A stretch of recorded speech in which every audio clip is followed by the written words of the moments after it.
Acorda, Sucupira!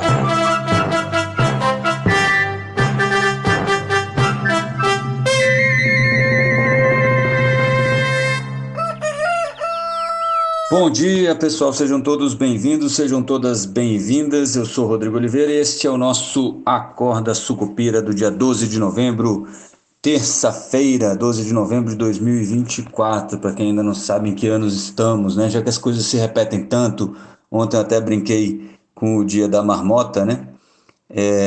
E óbvio que a gente teve um dia da marmota de novo hoje, né? Mais reuniões para falar sobre esse plano de corte de gastos, né? Agora o PT reclamou, né? Lançou um manifesto aí falando que o mercado inventa essa crise fiscal, que não há crise fiscal e que agora eles querem tirar do mais pobre e aquela coisa toda. Me lembrou muito uma frase do Bezerra da Silva, que está dando título a este Acorda Sucupira de hoje, que é: quando está muito ruim é porque está perto de melhorar, né? Afinal de contas, quando está muito ruim mesmo, não tem mais para onde ir, né? Só tem como melhorar. E isso, por que eu estou falando isso? Porque isso tem a ver com o mercado financeiro. Está tudo muito esticado. Não quer dizer que, né? Tem uma outra frase no Brasil também que o pessoal gosta de repetir, que o fundo do poço tem porão, né? A gente deve estar entrando no porão mais ou menos por agora. Tem um esforço aí de que, um esforço não, tem uma conversa de que se o plano ficar aquém do que o mercado quer, o dólar deve bater ali nos R$ 6. A curva de juros ontem já passou a precificar uma alta de 0,75 ponto percentual em dezembro. As opções digitais do Copom também negociadas lá na B3, as chances de uma alta de 0,75 também já são maiores, majoritárias, agora com 48,50%, se não me falha a memória. Então já tem aí um azedume, né, do mercado financeiro com essa conversa do plano de gastos, que sempre fica para depois, sempre fica para amanhã, sempre fica para amanhã, até que vira semana seguinte, né? E já começaram a falar exatamente isso, aparentemente. O plano só será revelado após o dia 20, em função da reunião aí do G20, que é na semana que vem. Então Lula não deve soltar esse plano de corte de gastos antes da reunião do G20, tá? Então, isso tudo está meio mal parado. O PT reclamou ontem, como eu falei, soltou um manifesto falando mal, etc. Até o Aloysio Mercadante, que é o presidente do BNDES agora, falou que é normal, os movimentos sociais estão no papel deles de reclamar, e quem lembra dos primeiros governos Lula sabe que isso é normal mesmo. O PT, eu já falei isso, falava na época que estava no Antagonista, antes, já falei, acho que aqui também, no Acorda Sucupira, o PT tem essa tradição de discussão aberta, que muita gente tem dificuldade, né? Até porque eles não aceitam que essa discussão seja feita por outros a não ser eles, né? Porque parece muito democrático, mas não é. É só dentro do grupo deles que é aceito, né?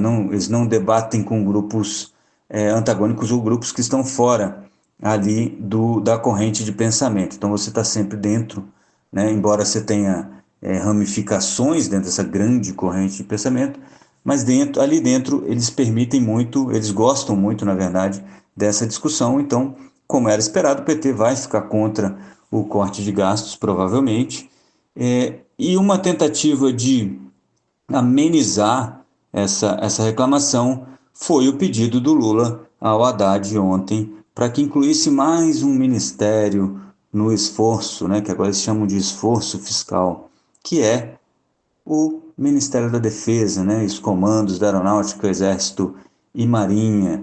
Então, para deixar o PT um pouco menos chateado, vamos malhar o Judas, e aí os militares estão entrando na dança também. Não que isso esteja errado, tá, gente? Afinal de contas, o esforço fiscal tem que ser feito por todo mundo que tem espaço para fazer esforço fiscal, e, na minha modestíssima opinião, não tem nenhum ministério que deveria ficar de fora, né? Então, o que a gente deve ver aí também é uma inclusão aí dos militares nessa parte aí do esforço fiscal, né? Porque isso garante aí toda essa retórica do não, olha aí, os militares também agora estão pagando a parte deles, os mais ricos também estão pagando a parte deles, e a gente não está fazendo isso contra os pobres somente, né?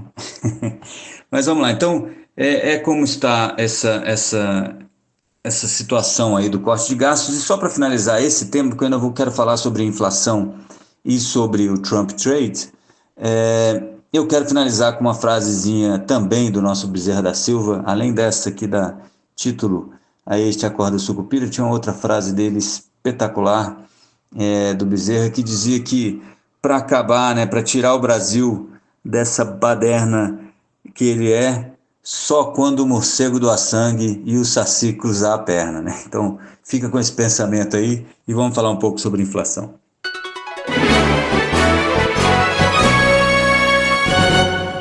Bom, olha só, eu vi um levantamento da XP é, interessantíssimo, né? E eu tinha passado batido sobre isso, então, parabéns para eles aí pelo olhar. Que é o quê? O orçamento de 2025 ele prevê uma inflação menor do que a inflação que a gente deve ter no ano de 2024. Ele pega o acumulado até junho, né, que está em 4,23%, e aí isso significa que você pode elevar as despesas, né, é IPCA mais 2,5, então vai dar mais ou menos aí 6,84 nas minhas contas, tá? Então você poderia elevar as despesas a 6,84. Porém, o IPCA, que lá em agosto estava estimado em 3,90 para 2025, agora está estimado em quase 5%.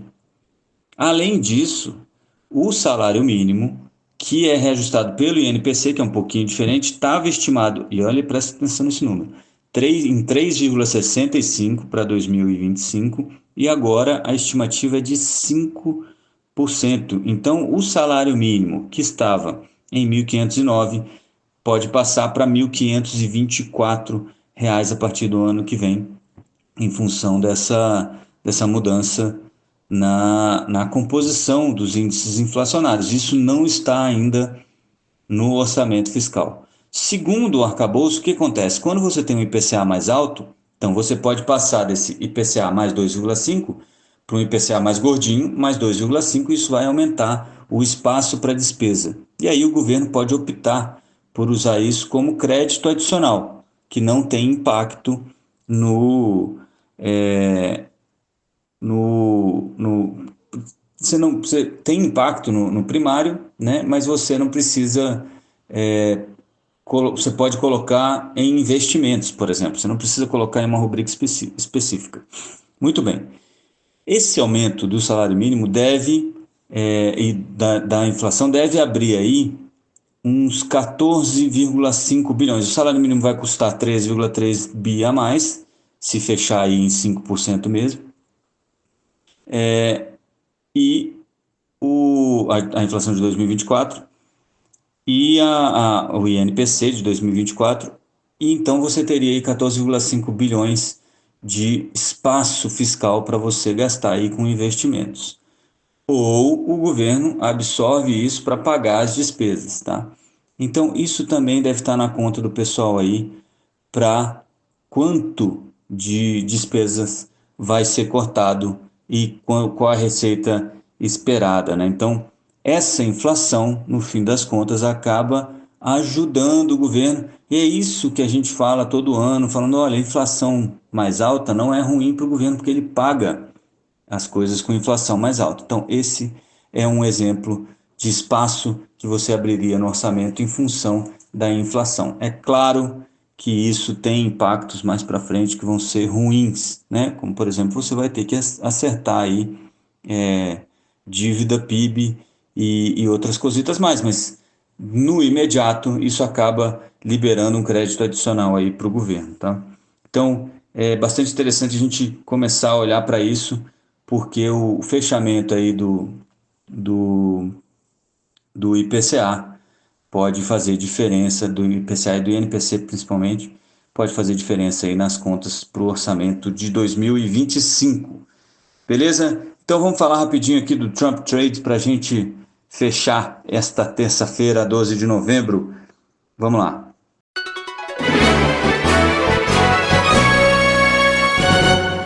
Então, o Trump Trade está levando o Bitcoin a níveis nunca antes na história deste planeta.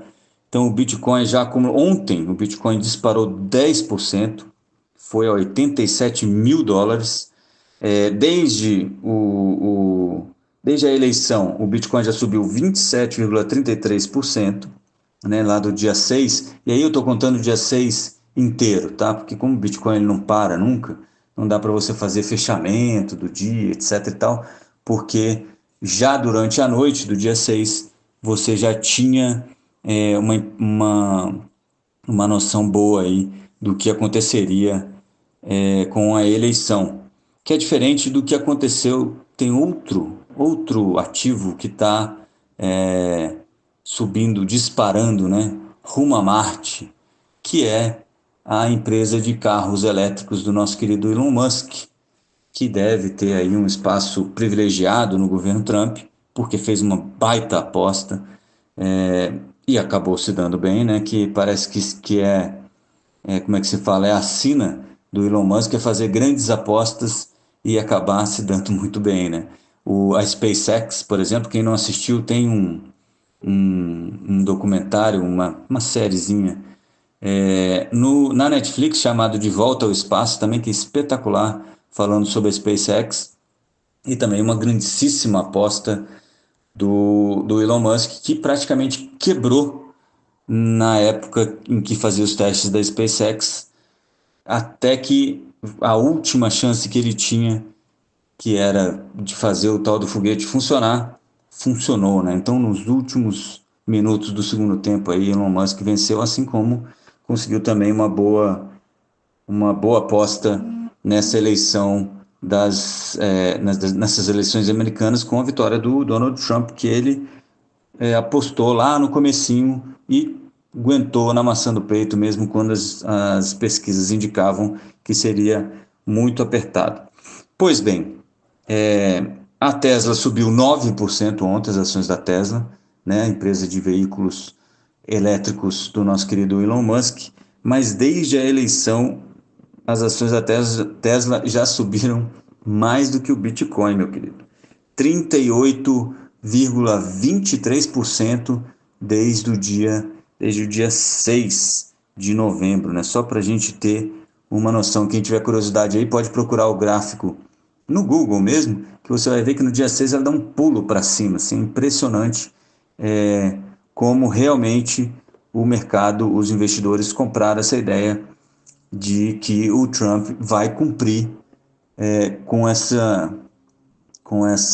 ideia de um Bitcoin com uma regulação um pouco mais tranquila, né, menos problemática, e compraram também a ideia de que o Elon Musk será beneficiado por este governo com uma legislação mais favorável aí aos veículos elétricos e talvez até com as tarifas, né, se você parar para pensar no aumento de tarifas contra importação chinesa, ele começa a ganhar mais espaço nos Estados Unidos em função da dificuldade do preço que os carros chineses, que são competidores à altura da Tesla hoje, vão ter nos Estados Unidos, né, para a população americana. Então, tudo isso provavelmente está entrando na conta aí dos analistas. Tesla ontem mais 9%, quase 40% de alta desde a eleição.